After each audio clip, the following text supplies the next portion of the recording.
Hi, and welcome to this week's edition of Ghost Warrior Society YouTube channel videos. Today we're going to be talking about self-identification and how it has contributed to the mass explosion of pretendingism that we're dealing with in 2024.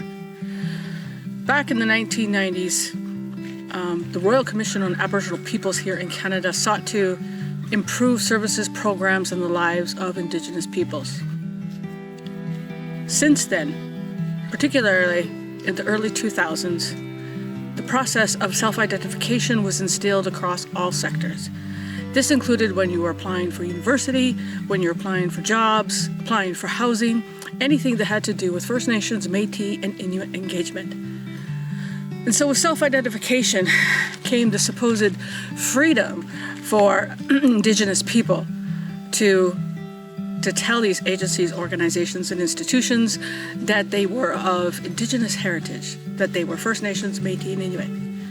Now, the whole concept of self-identification was based on one thing, and that was that people who are using self-identification were inherently honest. And in the decades since, we know that that is not true.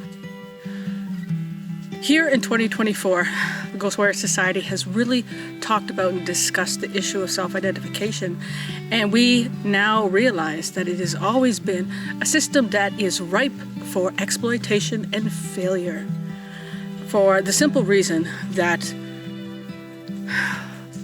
the self-identification across sectors for First Nations, Métis, and Inuit identity has been massively exploited by people who are not remotely First Nations, Métis, or Inuit, and it has been exploited by people with really distant and frail connections to First Nations, Métis, and Inuit identity.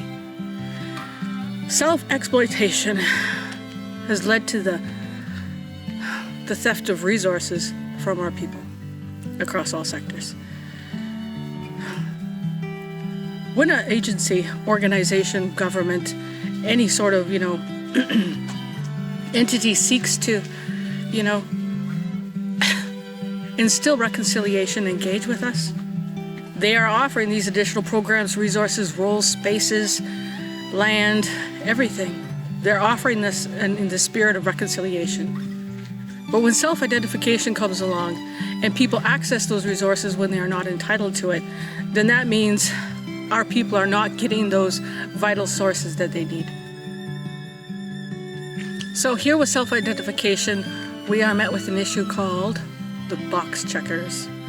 The box checkers are essentially those people who are willing to lie, be dishonest, and exploit our resources and just check the box to access those resources. And so what we are faced with now is people who are well immersed in positions because of self-identifications. They're holding tenure in campuses across the country. They're sitting in First Nations, Métis, and Inuit specific housing, in housing units across the country. They are sitting in positions of influence, whether that be in government, provincial, federal, municipal, and it's going to be really hard to ensure that truth is restored to those positions. So one of the most popular questions that I get as a member of the Ghost Warrior Society is, what can we do to, supplant people who are in positions to which they are not entitled? And there are a number of strategies that we have, looked at, developed, discussed, and will be presenting in the near future. So I really want you to stay tuned. This coming Monday, September 30th, the Ghost Warrior Society is holding a special online forum.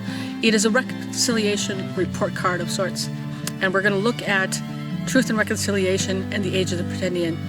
And that'll be this Monday, September 30th, 2024, starting at 1 p.m. Eastern. Please check your time zones for start time. It will be 2 hours in duration and will feature members of the Ghost Warrior Society. We are well-versed, well-experienced in the issue of First Nations, Métis, and identity fraud. So if you'd like to submit a question, by all means go to our website, ghostwarriorsociety.com, and tune into the panel, because we have a lot of interesting perspectives and experiences and things to say and solutions strategies moving forward. So thank you for tuning into this week's episode. And next week, we are going to be looking at pretendianism in academia. Thank you.